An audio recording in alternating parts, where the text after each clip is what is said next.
so you want to start animating. But then you open the App Store and suddenly there are like 700 animation apps fighting for your attention. One app looks super professional, one looks like it was made in 2009, and another one somehow wants a monthly subscription just so you can draw a circle. So today I'm gonna save you the pain and tell you which animation app is actually best for you. So yeah, those are the top 5 best animation apps in 2026, and trust me, some of those apps are way easier than the others. Coming in at number 5, Stickman. Okay, so technically, this one is mostly for stickman animations, but honestly, it's really fun. Especially if you are a beginner, you can make fight scenes, effects, explosions, weapons, basically the type of animation that instantly make you feel cool. And the best part, you don't even need to draw perfectly, because the app already gives you stick figures to animate, so instead of spending 3 hours trying to draw a hand, you can actually focus on movement and action, which is honestly one of the best ways to learn animation basics. Number 4, FlipaClip.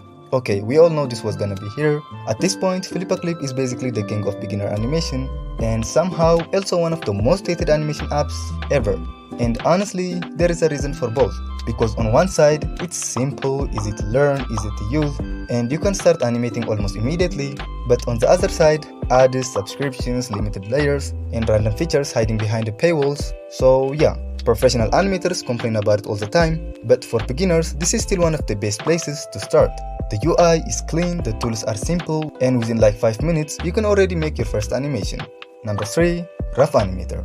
This app is amazing for serious animations, like actually serious. A lot of real animators use it because it gives you way more control than the beginner apps, and unlike some animation apps, it feels focused on animation instead of throwing random features everywhere. But I'm not gonna lie, the learning curve is real. The first time I opened it, I was completely lost. Like there are timelines, layers, camera settings, and a lot of buttons just sitting there. Still though, once you understand it, this app becomes insanely powerful. Easily one of the best animation apps on mobile. Number 2, ToonSquid. Like the first time I opened it, I genuinely felt unqualified. There are timelines, camera controls, effects, layers, buttons everywhere. It's basically the type of animation app that silently judges you while you learn.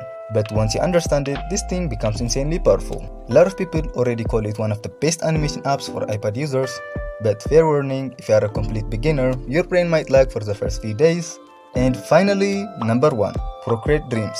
Now this app changed everything. The animation people make with this app are insane, like movie level smooth. It combines drawing and animation in a way that somehow feels really clean and satisfying. The timeline feels smooth, effects looks amazing, and the whole app just feels modern. But there is one small problem. You kinda need a strong iPad for the best experience, and if you are completely new to animation, this app can feel overwhelming at first.